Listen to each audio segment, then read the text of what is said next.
All right. Oh, welcome to our panel or round discussion to wrap up 12 Days of Experts. We have had our own offline conversation going before even coming forward to you guys. So you may catch some snippets of that from the live stream. And we're going to go around and introduce each one of ourselves. And we can start with Alana, then go around to Renee, and then Anthony, and we'll keep the panel discussion going. Hi, everyone. Good to see all of you. My name is Alana Vera. I am the CEO and branding and marketing strategist at Social DAC Agency, and we work with personal and business brands, and we help you to create social media content, a content strategy, and the content itself. And we are really big on making sure that it is aligned with your overall branding, marketing, and sales strategy. Okay, Renee.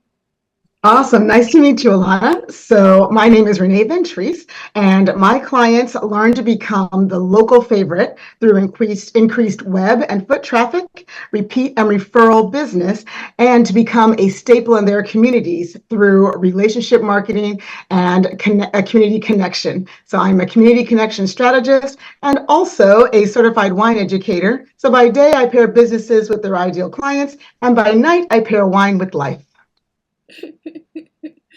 Awesome, Anthony. Excellent. Thanks for having me on this panel of experts. I am a YouTube video advertising expert and a certified Google partner. My name's Anthony Prichard, and I also manage websites because what I find often as an advertiser is that the website was built by a brilliant designer that just didn't understand how traffic was going to flow through the website. And so by taking over your website management, I can actually save you money and increase the experience that people have when you pay money to attract them to your website. Awesome. And I am Rickdrieka Bennett. I'm the owner of Next Ambit Marketing. We help people to basically gain organic traffic and leads to their websites and build out their digital ecosystem. So whether it's funnels, whether it's automations, using AI to enhance your business, we help you to develop those kind of things. And we have a poll of questions that came through from you guys for feedback. And we're going to try to cover as many of the questions as we can within the time frame. But if we're not able to cover all of them, you can always comment or at one of us on this post so that we can kind of connect with you and we can go from there. And I'm sure that all of us will be willing to do a strategy call with any of you that reach out. So let's get started with these questions.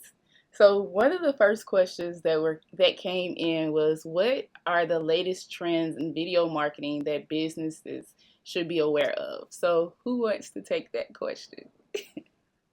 I can definitely share on this. I'm sure we could all add our 2 cents. Okay. Yeah, so one of the first things, especially, in social media, is actually going for a little bit less polished of a look. People are really connecting with more authentic video, especially on platforms where there's younger audiences, like Gen Z is predominantly on TikTok, so you do see it a lot on TikTok.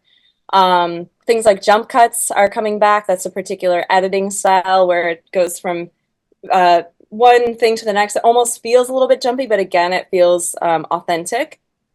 Also, this is really important, is that the majority of people, believe it or not, and maybe you are one of these people, so maybe it's not that hard to believe, are actually watching their videos on mute. So you want to make sure that your videos have captions, whether it's in your reels or in your stories.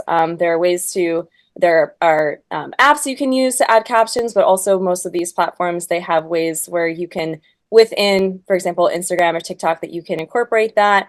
So make sure it's got captions. If it's a video that doesn't really need them, it just needs to be visually captivating enough in some kind of way, because there's a lot of videos that are almost more like a meme where it's like there's something going on. There's not really like talking. It's not a talking head type video like this, but it's entertaining, and there's something there that's connecting to your audience. So that's those are some of the things that I would say. What would you guys do you want to add to that, Anthony or Renee? Go ahead, Renee. Oh, sure. Yeah, I will add to that. So I am actually one of those weirdos. Well, I know the trends. I am a zigger when everybody else is a zagger. So when something like if short format is something that everybody's like, oh, jump on the bandwagon, let's all do it. Yeah, I'll make a long video. And then if somebody's like, oh yeah, these longer formats are great. Yeah, do them. I'm like, uh-oh, here comes Renee's 15-second, little video. But what you said about captions, Alana, I 100% agree with. And Meta has really gotten better. I am in the Meta Boost for Business Leader group. And so I get access to some of these things that are coming down the pipe that aren't released yet. But one of the things that has been released, they've really enhanced and improved the way that you can put like words and captions into your reels or into your videos with them. And you can shorten them so they can be per block. So I absolutely agree with that. I think people need to understand who their ideal client is, when they're online, and what they're doing. My franchise owners, yeah, they're not online at all. And if they are, if I can get their attention in 10 seconds, I've done a great job. But my entrepreneurs, they are scrolling, they are like overwhelmed. And so instead they're looking for cats and spider monkeys. So they are going to watch those longer videos. So I tailor the different types of videos, the different lengths and the different things I use to suit who it is I'm trying to talk to. And then I just blast it out everywhere and look at my results and either do it again or change it up. So I'm very ad hoc. How about you, Anthony? Well, I can tell that my two other co-hosts in the panel today are really good marketers because they're definitely on top of the trending video themes that you see happening. And they do zag when everybody else is zigging. And that's such an important thing to do to stand out in marketing, to be seen, is to be a little bit on your own out here, away from the norms or the dying trends. Mm-hmm. So the two things I have to share with that question are UGC and being a spokesperson. Yeah. Mm-hmm. Business owners didn't grow up going to school, business school, learning that they were going to have to be a video spokesperson. Mm-hmm. And now, if they're not the hero brand of their own brand, they're at the back of the line because other businesses in their field are able to come in and do a better job of just being direct and straightforward and saying, this is who we are and this is what we do and this is how we do it different than everybody else. Right.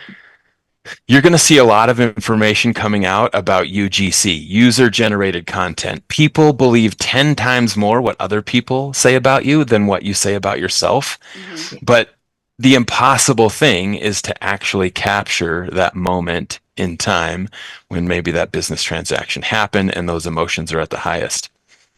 If we've got 1 minute, I've got a gold nugget that I can share with the viewers on collecting UGC if you'd like it. I want it. I do too. Okay. So this is called the video testimonial sandwich. And just imagine 2 pieces of bread with meat in the middle. Very simple sandwich to consume. You're gonna ask somebody, hey, would you mind taking like a minute to give me a video soundbite and see what they say? Right? If they're outgoing, if they're a little bit acceptant, and they're like, tell me more, then you can help them out by sharing with them this testimonial sandwich. The first piece of bread is the 3 W's, the who, what, and the where. The meat is the meat. They don't even have to think about what they're going to say. They just explain what happened for them in that business transaction and what they got out of it. And then final piece of meat is what they're going to do next or what they think other people should do next. And just let them speak right into the camera. You don't have to ask them any questions. Just point the finger, let them know when it's time to talk. And it 1 or 2 takes, they're going to get it. Oh yeah, I love Yeah. that. UGC is extremely important. I agree. I do have a professional video reel that I put together for like wineries who want to hire me for an event. Yeah, they're gonna love that professional look. But the people who I want to, be at the events, they get that UGC. And I'm famous for ambushing people. I'm like, hey guys, we're gonna do an ambush video. Are you ready? I'm like, so I'm here with Jennifer. And Jennifer, what do you think of the fact that we just closed a great deal to get your sales and marketing on track? Go, Jen. And she's like, I think I wish I put on lipstick, but I also am excited to work with you because we talked about blah, blah, blah. And I'm like, see y'all, she's excited. And she looks great with that lipstick. What color would it be, Jen? Oh, I think I was going to wear my purple one today, but right? And so it just kind of becomes a little bit funny, catch them off guard, but people get to watch them go from deer in headlights to being excited Human. about what it is that we're presenting. Mhm. And so you can find that type of content all over my site. It is much cheaper than the professional stuff, and it really does, connect with consumers. So I like that video sandwich that you talked about there, Anthony. That's a good nugget. Delicious. I love it. I haven't thought about ambushing people, but I agree with everything everyone has said. For UGC, I actually have automations that actually send out like an email with a link, and then they record what they want to say, and then it sends it back and uploads it to the website. So I don't have to really touch it, but that's how I do mine. And two trends that I would definitely say that I have been kind of watching because I think it's going to be very popular when it comes back are, well, one is going on now, and the first one is Twitch live streaming. And a lot of business owners are shifting to Twitch. Twitch is an amazing platform for live streaming, and you never know if you can actually get a professional gamer as a client because they need all of the same things as business owners because they are getting paid to do those. They have Mhm. sponsors, they have need websites, they need landing pages. So that's a niche that some people don't think about that is getting very popular. For example, we're going to TwitchCon this year. My husband is a gamer, but I'm just going for business. So what are You they replacing Twitch with? Like, are they using Twitch instead of a different platform, Rickdrieka, or are they using it in addition to a different platform? What are your thoughts? So I think that some people are using Twitch as an additional platform, but you can definitely use Twitch as is because Twitch it allows you to live stream and then you can download your videos from Twitch and you can put those videos on YouTube or you can put them on Instagram and chop them up into reels. Hmm. So it's more so of a streaming platform. Okay, Um, thank you. the other trend that I'm just so excited. I'm waiting on Elon Musk to release it. So when we really started video was through Vine. Everybody was on Vine, and they had the little famous quote, "Do it for the Vine." and Elon Musk bought Vine, and he has it. So he earlier this year he dropped this tweet and he was like, Vine, should it come back? So they're in the process of putting Vine and Twitter together, which I think is going to be a very popular trend. Hopefully it comes out this year, but it could be the beginning of next year. So I've been also watching that trend. So there are a lot of different things that are coming out that can be very beneficial to business owners if you just look outside of the box and don't Mhm. try to do what everybody else is doing. As Renee say, zig when they zag.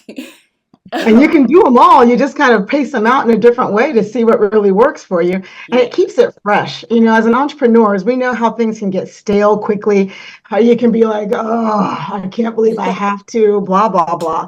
But when you are really just kind of energetic with it, I'm like, you know what? I'm going to try something different today. It means, ooh, I get to blah, blah, blah. So it really changes our mindset and that comes across to our clients. So, yeah. Okay, so the next question number 2 was, what are the most critical SEO strategies that can boost a website's visibility? Mm. ooh. That's a good one. Okay, I'll go since I am the outline Wix lover. of the group. Look, and I know WordPress is really awesome. I know WordPress does great things, but I know Wix. I'm comfortable with Wix. Wix has been my friend for almost 20 years of websites and landing pages. So what Wix has done is when you go into your back end of your website, you can put in like just a general statement about what your business is, what you're trying to do with that particular page, and it will suggest all of these SEO terms. So I don't just take those because, again, somebody else with my same website who has the same kind of, goal in mind. Let's say it's my blog page I'm trying to get out there. My blog is about business tips for entrepreneurship and also, wine lovers. And then it'll say, here, these are your keywords. Well, I take those and I'm happy to glad some of them. I leave some the same, but I definitely make some adjustments that are either personal to me, and then I add some local keywords. And I have found that I have never had to pay an SEO, can I say it out loud? An SEO strategist, because I just use that and I just flip around with it. And about every 3 months, I look over those results and then I just kind of change up some of those words. So I use those resources that already came with my site. ChatGPT, OpenAI has been pretty good. I know there's other AI things out there that I need to try, but it's great for just asking the universe what it wants, and then personalizing it a bit for yourself to be a bit more effective and to stand out. I love it, and I love the fact that you stated that you're changing them every 3 months, because some people will set SEO words and they leave them there and expect that traffic is going to keep coming. But SEO is something that needs to constantly be updating because the algorithms are always changing and things like that. And two, I love the fact that you're not just using the recommended, but you're also doing local. Because if you don't use local SEO words, then how do you expect to find local traffic for your company? So I definitely love that. Oh, thank you. Go ahead, Alana. Go ahead. It sounded like you're going to talk. Oh, okay, sure. So one of the tools, or just a couple of tools that I personally use when it comes to SEO strategies is Ubersuggest is a really great tool if you're wanting to do some keyword research, because you're going to want to find those the keywords that are most relevant to your business. Longer tail keywords are also going to be better to use, which just basically means you have more descriptors in your keywords. It's more specific. It's not a very general thing. And then using Google Trends as well, you might want to compare keywords to see, which keywords are actually growing in terms of, for example, when I was a health coach, I was looking at, do I use the word vegan? Do I use the word plant-based? And you could see like vegan was very popular, but the term plant-based was growing in popularity. So oftentimes I would use the word plant-based instead of vegan. So those are some things to consider, comparing keywords, which ones you want to use. And like Renee was saying, making sure you're updating that over time. Because if you had an article on, the best vegan recipes, and now you maybe want to change it to say plant-based recipes, because that's what's more relevant. So just those are a couple of SEO tips that I would suggest. Very cool. Thank you for that on Google Trends. I forgot about that. That's a really good one. I had to write that down. Yeah, there's so many different tools to keep track of sometimes. Yeah. I want to just demystify SEO real quick for everybody out there who's like, what is SEO? Because we've all heard That's exactly how they sound too. descriptions, and it boiled down is the law of attraction in the form of a Google search algorithm. That search engine bar is built off that universal law of attraction. It has to give you what you want. And so as a business owner, all we've got to do is put ourselves in reverse position of our end user. Put ourselves in those shoes. Be to the point in your life where you're so upset and frustrated that you're willing to do whatever it takes to change. And that's the moment you sat down and typed this keyword into the search engine. And then the results that came up is what your competition is. And basically you can go through that list of results and you can say, how can I create a better experience for the end user than these 10 people that are in front of me? And And so think about it from their position. They're doing their due diligence. They haven't made a decision yet. They're trying to choose who they want to trust to hand over this big stack of money for that service. And this might shock a lot of people, but I believe that the Google Business Profile is more valuable than your website because it 100% agree. has the yeah, it has the reviews. And so if your business doesn't have a strategy for collecting reviews, you're really passing up all of the free advertising that Google wants to give you in the form of Yeah, and updating your Google profile means that they like you more. So they will definitely put yeah, you, I forget the actual term that my pro, used for me, but she's like every a couple of weeks, put something up. Doesn't matter what, but change your pictures, add an event, yeah. add a win. I have an anonymous review that somebody had to write anonymously because of her position at a high profile company. So that's going to be a part of what just goes into my Google my feed on my Google profile instead of going on as a review. So yeah, great tip there, Anthony. I'm learning so much today. Okay, there's a sneaky trick I have called the intelligent office Google profile trick. And as long as somebody answers a separate phone number than your original business profile, you can have a different geographic place. And the analogy here is burritos near me. Okay, we're not going to travel very far to go get a quick lunch, I don't know, you'd be which might be surprised. those are some good burritos. I want to come try them. So it might cost you a couple $100 a month to maintain that intelligent office, but if your service is in high demand in those areas, that's a great way to test that geographical market for a low amount. Like garage doors, I know is a big one. People just naturally make that decision because they believe it's going to be more convenient for both the service provider and the receiver if they're in their kingdom, their local area.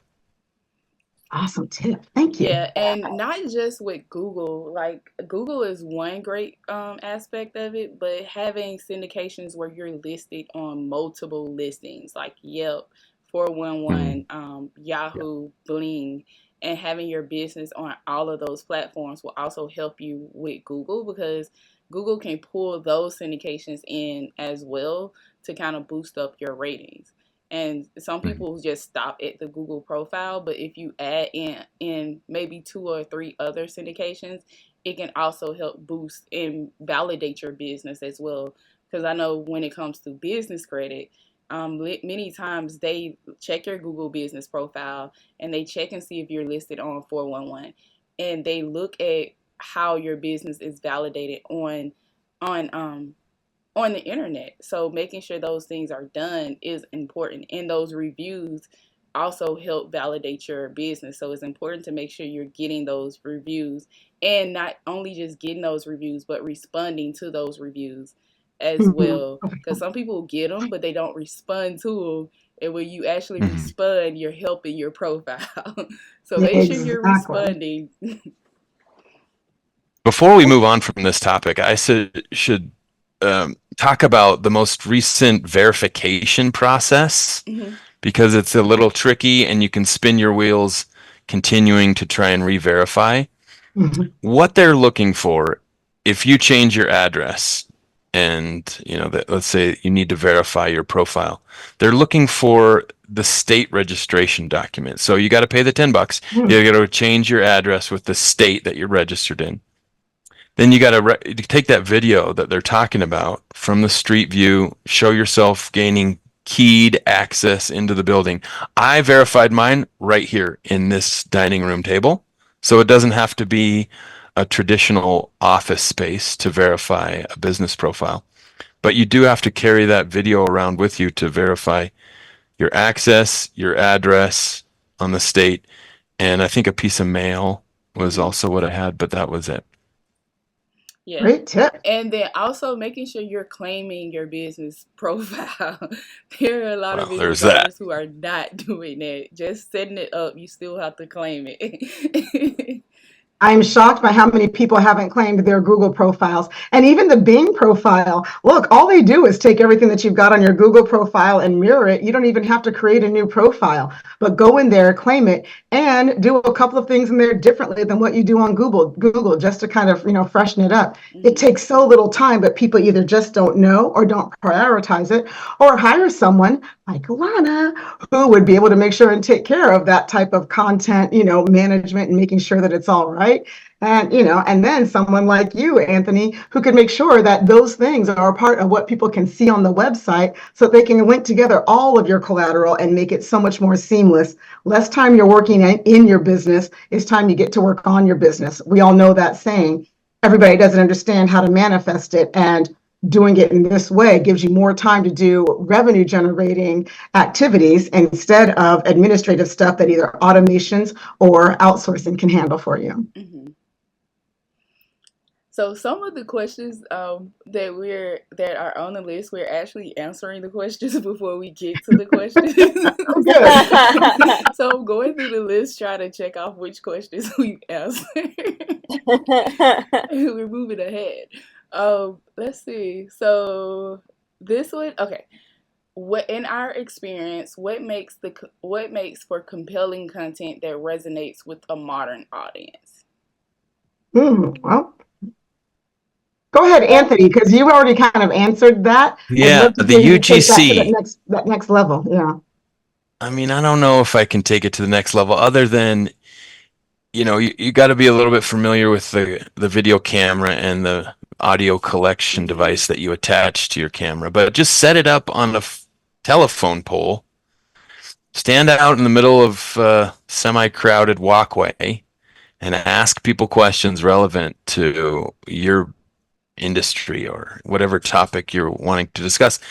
You might be surprised. The strangers, when you ask them, do you have a couple minutes to answer 2 questions for me? I'm doing a survey.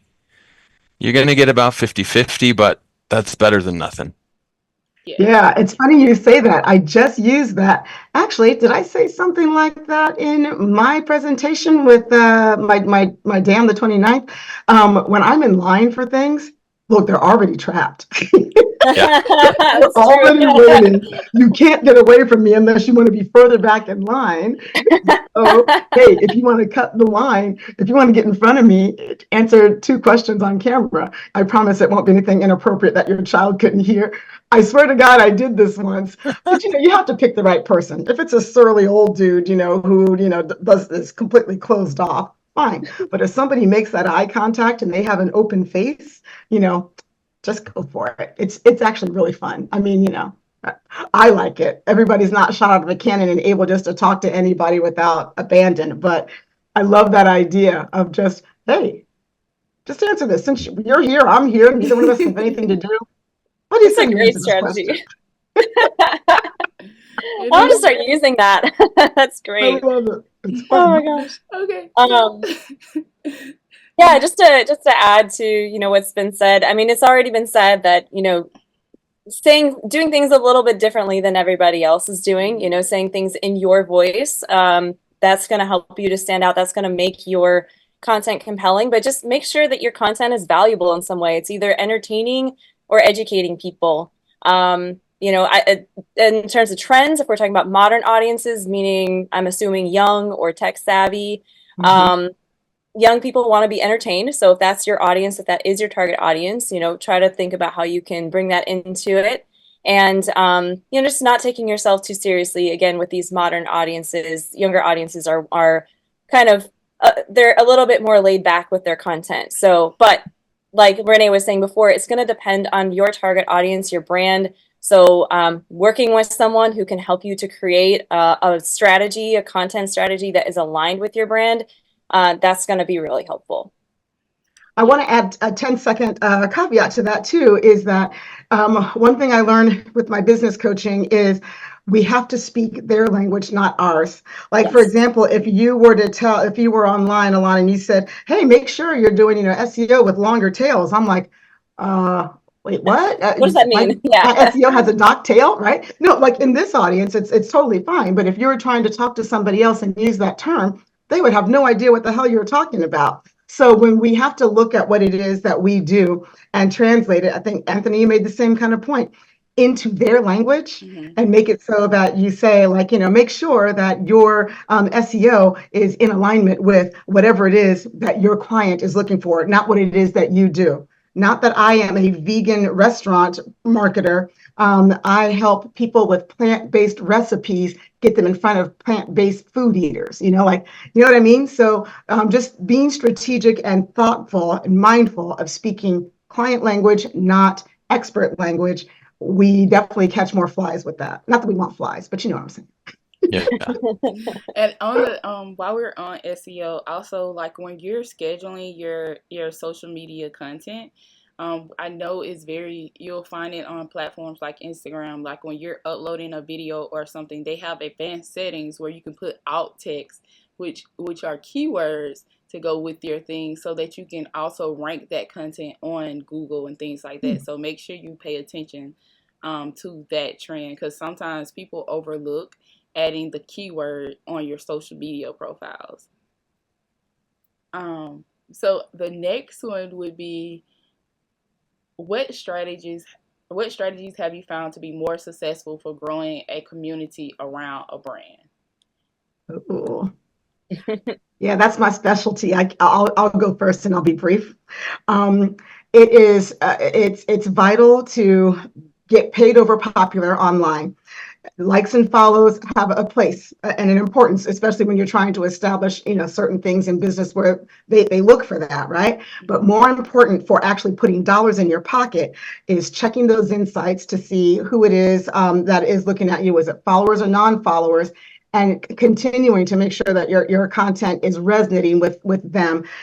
I don't care if I get no engagement on a post, if I get a call or a DM from it.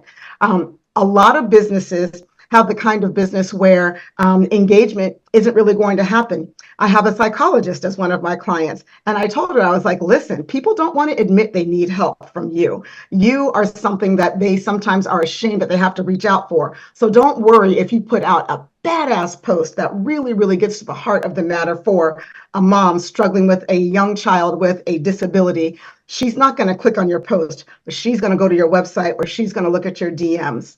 Have a landing page that you can associate with whichever campaign you're doing. So it's easy also to track that way where people are coming from if you want to get, that involved in it.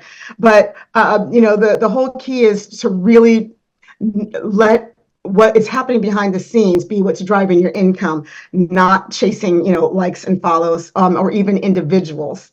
And the last tip I have on that is go where your clients are hanging out, but to an association or a group where your clients are hanging out. When I'm looking for franchises, instead of going to every single, emerging franchise directly, I hit that franchise,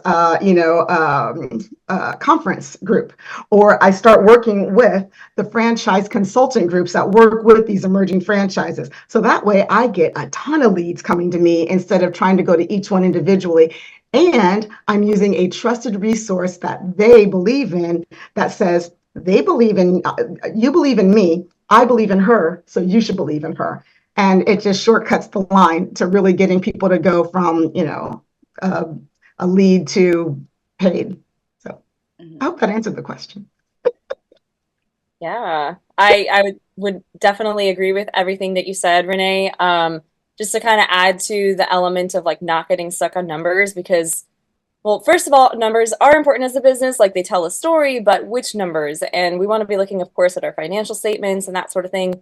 But more than numbers, people are people. We're building relationships, we're building connections. So we want to make sure that we're keeping that in mind, keeping our brand values and how those align with our target audience, keeping all that in mind, keeping in mind how we want to ultimately make people feel through our marketing and through delivering our products and services. That's really what we want to keep in mind. So don't overthink it too much. Just make sure you're putting out valuable, relevant content that establishes that connection and builds that trust.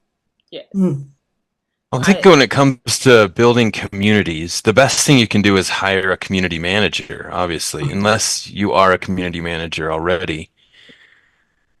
This creates the raving fans, right, that every brand needs.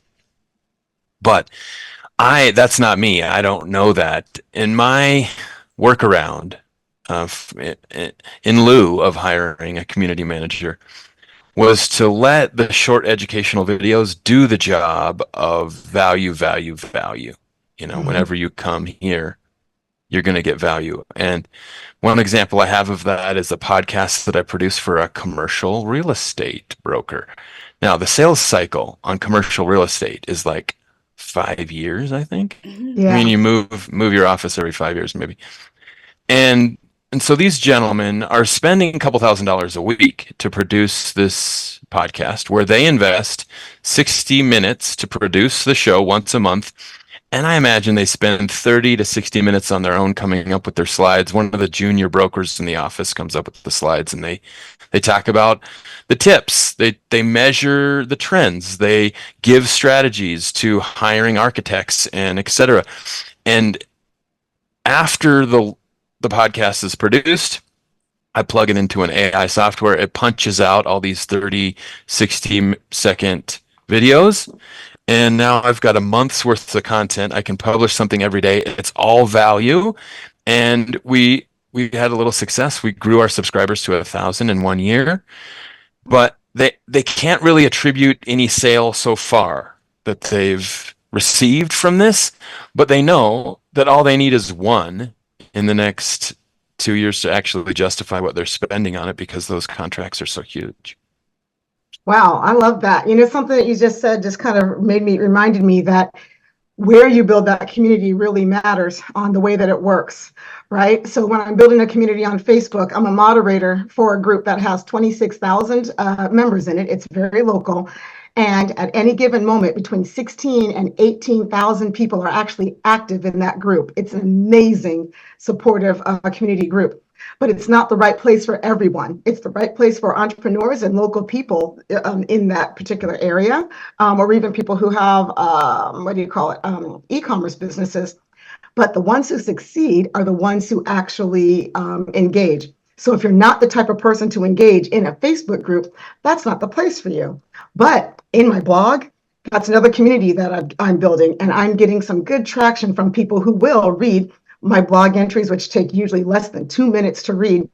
They're more the LinkedIn audience. And so building that community on my site through my blog has been giving me a really, really good, strong network of people to draw on to refer to if it's something that's not my expertise. So yeah, I love what you said. That just brought that into my head. Yeah, I would agree. I think when it comes to community, it's all about relationship. And if you are that person who don't have time to kind of be on Facebook or social media all day and still have business stuff going on, there are a lot of different ways that you can automate things. You can automate responses to have them personalized so that you're engaging them. And then you can also automate it where you can move them from the actual post to your DM, and then you get DM notifications and can engage that person to build that relationship with them and bring them into your community. So it's all about the strategy or your end goal around building the community, or what's the purpose for your community when it comes to community building, because not being consistent can hurt community building. And that's something I definitely see, that people will start out going real hard to build a community, and then after a certain period of time they experience burnout, and then they may stop for a while, and then they wonder why people have stopped engaging in the community. So when Right. you're developing that community, you should sit down and look at what you can do consistently to build that community, and then follow that guideline versus trying to do too much in the beginning and stopping midway and then trying to reactivate a community. Yeah, having a good team of moderators really helps, because then you have plenty of people who know how to not post in a self-serving way and do the things that it takes to keep the community going. That then leads to them being an SME and being, called upon when it's time to do their thing, versus everybody coming in as a billboard. So yeah, it's fun. I do love building those communities, building wine communities, building entrepreneur communities, dog lover communities. It's a lot of fun. I Okay, would love to add so one other thing to this conversation when it comes to hiring somebody. If you can hire somebody from within your community, someone that shares those values, then the messaging, everything they say comes across very authentic. For example, I studied audio engineering. I'm a musician, I'm a producer. And when I was working in marketing at Apogee Electronics, I was able to very easily communicate with their customer base because I was a customer. I am a customer of Apogee. So if you can do that and you can find that person that really, they might be a needle in the haystack, but I would definitely seek finding them. It might not actually be as hard as you think to find someone who does the marketing and is in your community. Great tip. So we have two last questions because we basically have covered all of the questions. We talked about SEO, talked about community, we talked about branding and networking. And the last two questions are, what content creation tools or platforms would you recommend for efficiency and quality? And then the second one is, how do you source inspiration for content creation that stands out? So two good questions. Yes. So I guess I can share some of the platforms for content creation. So one thing I will say is the more that you can create within the platform itself, the better. Like if you're using, and I'm not saying that you shouldn't use outside tools because you should. But if you're using certain features in Instagram, like, you know, the little stickers and stuff on their story, they want you to use their features. So definitely make sure you're incorporating the platform's features into your content as well. But, you know, in terms of just kind of easy to get started tools, of course, you know, Canva is still a tool that you can use just to get started, especially for if you're creating kind of more static image type posts. When it comes to video, I love to use apps like InShot. CapCut is really good because you can actually create captions with CapCut. I really like it for that. It also has some music in there that you can use royalty free. And you can use it as a commercial business. So I really like CapCut for that, especially if you have like an Instagram account and it is registered as a business account. A lot of times we don't have all the same audio options in terms of popular songs and things that are out there. And so that is one thing we end up having to compete with. If you're not a personal brand, now you're having to compete with people who can use some of these trending sounds and songs that you're not able to use. So but you still might want to create, you know, have some of that background music to create that feeling and that emotion. And then also considering too that when it comes to video, audio is actually a lot more important than the visual. People will dip out of a video a lot quicker if your audio is bad than if the visual is bad. So you can invest in like a nice mic. Again, being someone who worked at Apogee, the clip mic is a really good quality microphone. It's actually a wired microphone. You're going to get better quality from a wired microphone. But there's plenty of other options out there. If you do some YouTube searching for good microphones, there's really great stuff out there. So that would be a couple of tips in terms of content creation tools you can use. So the mic I recommend is this one. It's the blue. I think it's Blue Yeti. It's a good one too. Yeah. I like it because you can adjust the sound in different ways. You can adjust the sound where you can pick up all around sound. You can adjust it where you're just picking up sound in front of you, from the sides. So there are like 8 different ways that you can actually pull in your sound to get the best sound for you. And I use different sound settings for different content. Because sometimes one setting works better for podcasts than they do for video content. So that's one of the things that I do. Many times they actually have the mic on sale. The mic is normally like $189, but you can get it on sale occasionally for $99, which is an investment, but I think it's better to have something of quality versus just grabbing something and then over time your quality is still crappy and not doing the initial investment. I also use, I do recommend Canva. I don't use Canva all the time, but what I do is if I create templates for people, I'll put the templates in Canva so that I can share them and they can go and edit the templates.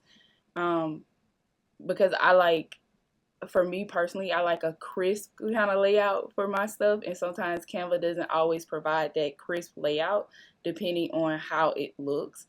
I do recommend CapCut. If you are an Apple user, I tell you to use iMovie. iMovie has some great features, and it's free that you can do. If you're an Apple user, you can use Garage where you can record audio, and that audio you can use it for your podcast. Uh, those are the free ones. I have a list of paid ones, but to get started, those are some ways to just kind of get your content up and going. What do you use, Anthony? I've got 6 that I can share with the group for this topic. I use the paid version of Canva. It's a good. I mean, it killed Photoshop, and I think it's probably the king today. So I'm always using Canva. On top of that, I use CapCut. That's already been mentioned. I use Power Director. It's also a low-cost, fully functional, pretty intuitive digital video editor. And then I use StreamYard to create my podcasts. I feel like I can really create almost like a cable channel production with the tools that it gives me. And I can syndicate to 5 different platforms if I want to. So all of a sudden, StreamYard's in the house, and I'm like a multimedia news broadcasting television station, and I love it. And then Opus.pro is the tool I use to clip up all my long form content. And although it doesn't do it perfectly, it gets it really close, and I can go in there and tweak it so that it is what it needs to be. Nice. I do what Alana had mentioned.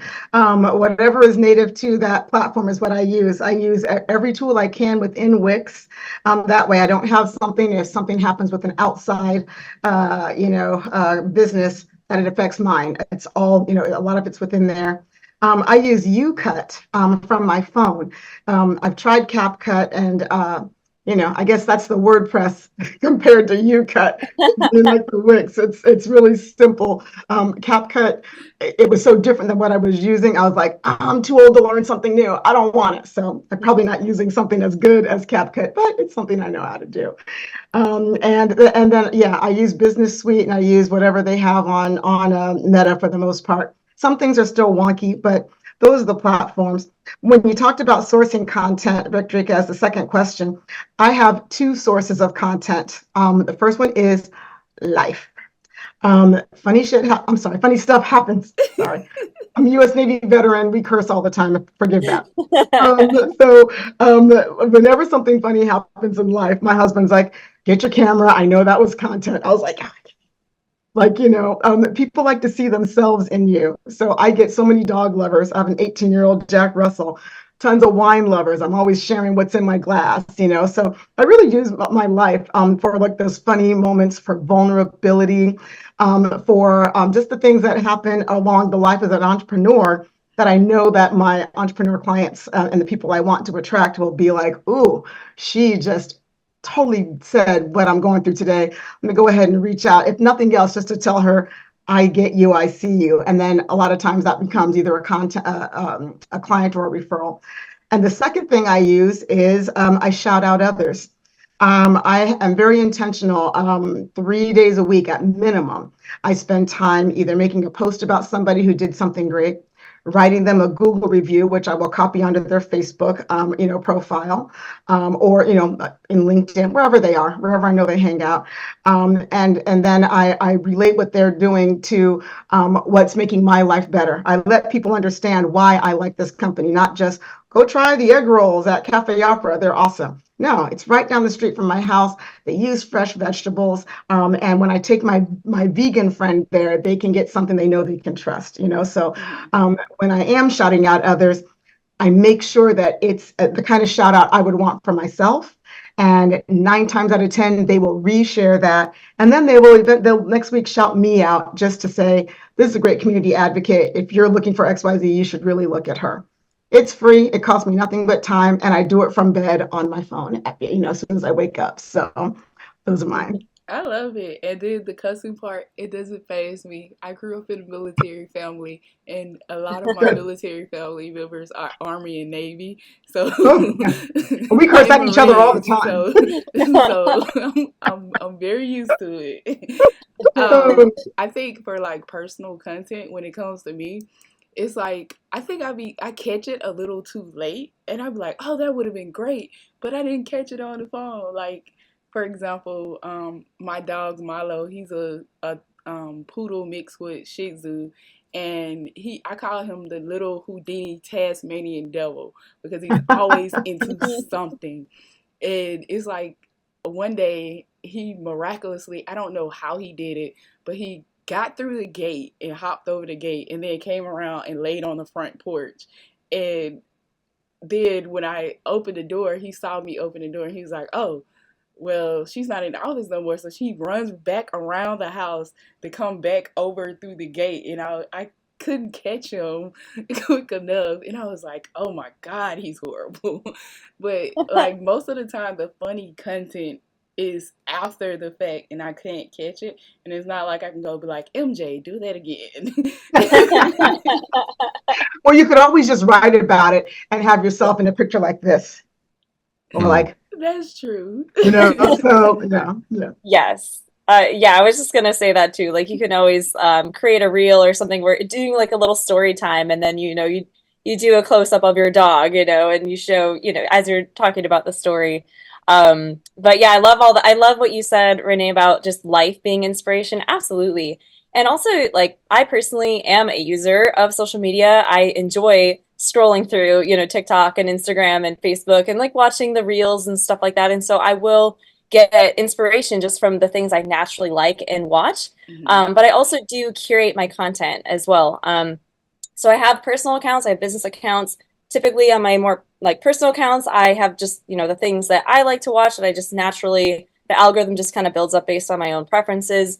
But also like on my business accounts, I do follow people that are also in my industry. I try to follow people where my target audience might be hanging out, and I study kind of like what are the trends and things happening in my industry, not necessarily just to follow those trends, but also to see like what can I do differently, how can I stand out from those the competitors, right? So I also do follow just in general top brands and content creators on each platform, so whether they're in my industry or not, because I want to see like what are they doing differently than everybody else that is making them stand out. And again, just kind of studying that, getting inspiration from that. And then again, as a personal brand, you can very easily infuse aspects of your personal life and the things that just kind of excite you from day to day and Mhm. share that with your audience. It will make you more relatable. If you're a business brand, you want to create a brand strategy where you can have some kind of element of humanness that's going to make you relatable. And then you can create content pillars around that will help you to build your brand. And then when you have sort of like a guideline of like, these are the kinds of things that I'm going to post, you don't have to think as hard about like trying to create content because you already have some different categories that it's almost like when you limit yourself, you get more creative. So when you have, okay, these are the only things that I'm going to be posting about, then the ideas start flowing. So those are a couple of things that I do to stay inspired with my content. Yeah, and then I also personally use Google Trends to see what people are actually asking for. And then the other thing that I've started doing is using the suggested themes through YouTube, because YouTube will suggest different things that people are actually searching for, and I'll make content around that if it correlates with my business. Something that I've been doing lately, and people mistake why I do it, is when I am doing anything, especially it's on Instagram, I mainly do it. I do it on Facebook too, but that doesn't really do the same thing. And I don't tick or talk. I can't, I get down a rabbit hole. I never get any work done. So I know it's an amazing platform for reaching people, but I don't have the energy. So anyway, what I do on Instagram is whenever I'm posting myself, like whenever outfit I'm in or whatever, I look like, I will tag the company that made what I'm wearing. So it's easy for me because I only shop in 3 places: one boutique, Venus, and now Populish. Okay, now 4. But anyway, so I will tag that brand and I'll be like, dress by Venus, hair by, Asha Locks, jewelry by Microcosmosis or whatever. And I do that because I do it regularly. I want them to actually see my post and just either like it or make a little comment on it, because I feel like when somebody big like that actually makes a comment on your content, it makes a difference, right? I don't know the difference. I don't really watch the numbers like I should. Maybe, Alana, I need to have an audit with you on that. But I do that because I do get these big companies like Tito's Vodka and some of these wine companies and all these different places that I look at whatever it is I'm in or whatever's in the video and I shout them out. And it could lead to, who knows? Maybe I'll be sponsored by somebody one time to wear their outfits next time I'm on stage. I was going to say that because what I ended up doing before COVID, it was this watch brand that I liked, and I used to add them into my stuff, and then they turned me into a brand ambassador, and they were mailing me free watches to just post on Instagram. So over time, you can get sponsored. For stuff, because I'm still trying to get a sponsor from G Fuel. Keep on going. Well, the other thing that happened is I got 5 articles written about me all the time. Yeah, I got 5 articles written about me over the years based on tagging the publication that I wanted to be in. So if you go to my LinkedIn, not my LinkedIn, it might be there too, my Linktree, you can see all these articles. They were all earned content. I never paid for a single ad. I am always, I have an interesting story to tell. So when it's something that I think a publication that I want to be in should be interested in, they're getting tagged. And whether they like it or not, eventually they'll be like, let's just get this stalker off our plate and feature her already. I love all these free tools that we're sharing. And I thought I should mention that while digital marketing is effective and necessary now for businesses, the thing that's even bigger than digital marketing is PR, because it's previously networked powerful media that you're leveraging, and it's hard, I guess, to get the PR because it's so arbitrary and you're just kind of like shooting at these submissions. But Help Out a Reporter, or Hora, publishes daily the types of articles that these reporters are looking for. And so if you go in there and you read through all of them, which can take mind-numbing amount of time to like sift through all these reporters who need your help. But if you do come across one who's interested in the topic that you're about, it's more than worth your time to submit an entry to your story, your report, your case study, your findings, your strategies, and to leverage just that 1 hour maybe it took you could produce $80,000 of equivalent digital marketing value. So if you're ready to go beyond and above digital marketing, PR. Because Anthony, I remember when I first started using Hora and submitting like press releases, it was very time consuming, and I went through the process through the American Marketing Association and got my certification for PR. And it's like once I got that certification, I got entered into a database where I can have access to all of these registered journalists that are across the U.S. And now I can, whenever I have a press release for clients, I can send it to specific journalists in their field and go through it. And I was like, oh, it's finally some light at the end of the tunnel. So I just put it in the chat here. I forgot about this resource called PR Pitches. I'm in close with the founder and the creator of it. And it really is a great way to put those pitches in and do just what you said, Rickdrieka. I'd love to know what you use to get in front of those reporters, because this is a service that does that as well. I believe it's a paid service. Because I work with her, I don't know. But anyhow, check it out. prpitches.com is really, really a cool way to do that and get that content. Even your blog posts, just zhuzh them up a little bit to make them fit whatever that reporter is looking for. And you can take content you already have and just repurpose it in a way, again, edited somewhat, but in a way that can really reach, increase your reach. Yeah. Thank you. Awesome. Any more comments over our topics that we discussed for today? Because that was our last question of the day.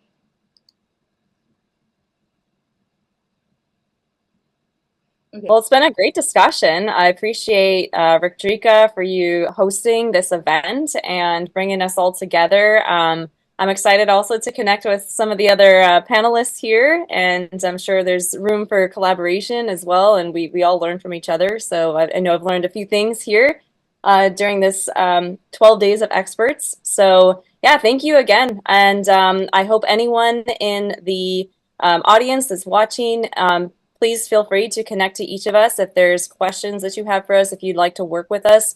We can help to move your business forward through marketing and building your audience, building your community, helping you with some of those areas that maybe you're not as strong in, maybe you're not as strong as being that community manager or with SEO or any of these kinds of things. And so we'd love to support you and see your businesses grow.